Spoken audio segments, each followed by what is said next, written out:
Most people think ChatGPT has the answer to everything. Need business ideas? Ask ChatGPT. Need a side hustle? Ask ChatGPT. Need a marketing plan? Ask ChatGPT. Need to make your first $1,000 online? Apparently, ask ChatGPT. And after seeing thousands of people online treating ChatGPT like some kind of business guru, I started wondering something. If someone had absolutely nothing, no audience, no experience, no business, no special skills, could ChatGPT actually give them a realistic path to making their first $1,000? Or would it just give the same generic advice people have been repeating for years? So I decided to test it. I gave ChatGPT one simple challenge. If someone was starting from scratch today with no audience, no experience, and no money, how would they make their first $1,000 online? And honestly, I thought the answers were going to be terrible. I expected generic nonsense. I expected unrealistic business ideas. I expected advice that sounded good but fell apart the second you looked closer. But that's not what happened. And what surprised me most wasn't the answer. It was what all the answers had in common. Before we get into it, if you're interested in AI, online business, and figuring out what's actually worth your time instead of chasing every shiny new opportunity, subscribe. Because that's exactly what we're doing here. So let's look at what ChatGPT came back with.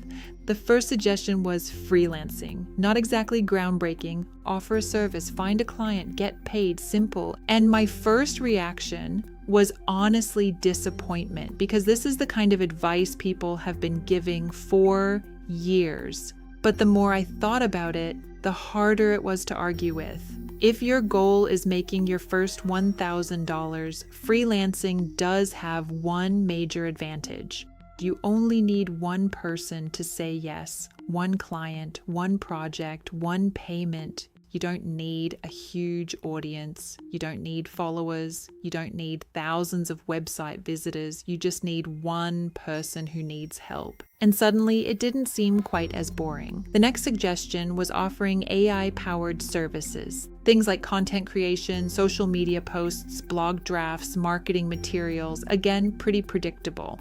But this is where something interesting happened, because I realized ChatGPT wasn't actually recommending AI, it was recommending solving problems. The AI was just the tool, and that's a distinction a lot of people miss. Most beginners become obsessed with the technology.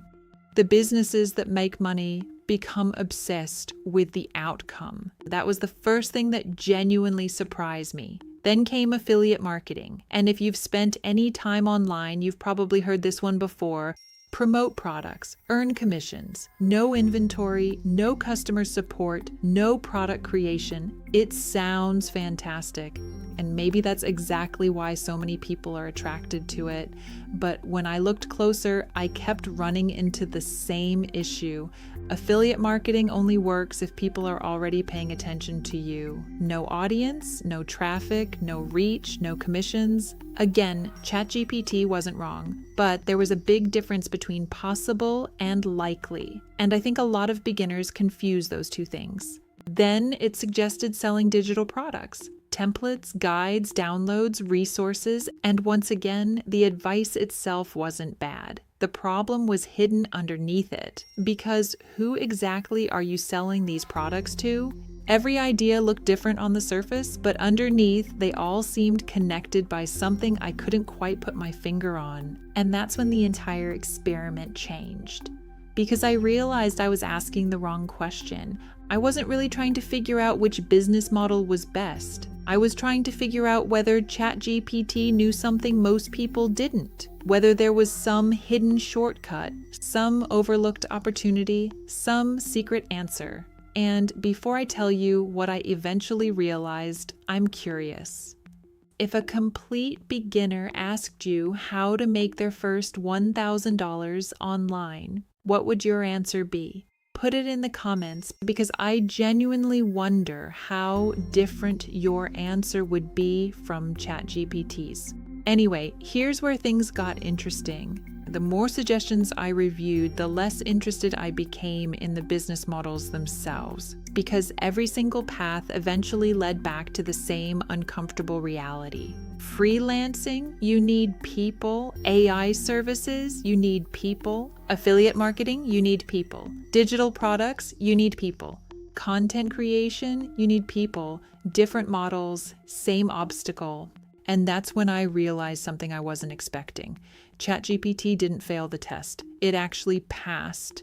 The advice was mostly reasonable. The problem wasn't the advice. The problem was what most people secretly want the advice to do.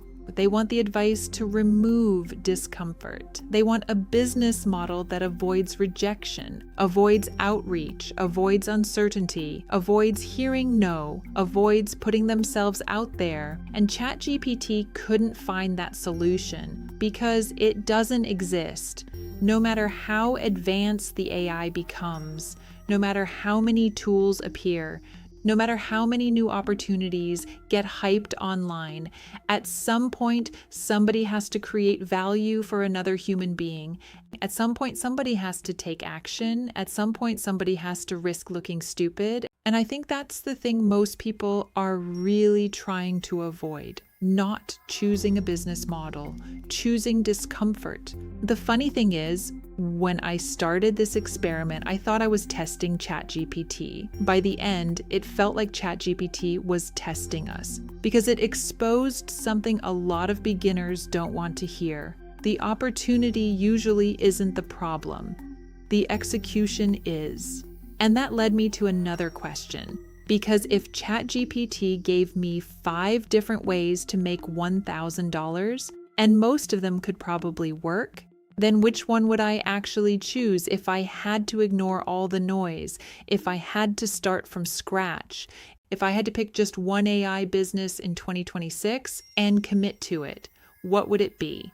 That's exactly what we're looking at in the next video, and my answer isn't the one getting the most attention right now. So if you've already, subscribe, because next time I'm putting all the options on the table and answering one question: which AI business would I start in 2026? Thanks for watching this investigation. I'll see you in the next one where we dive even deeper. See you there.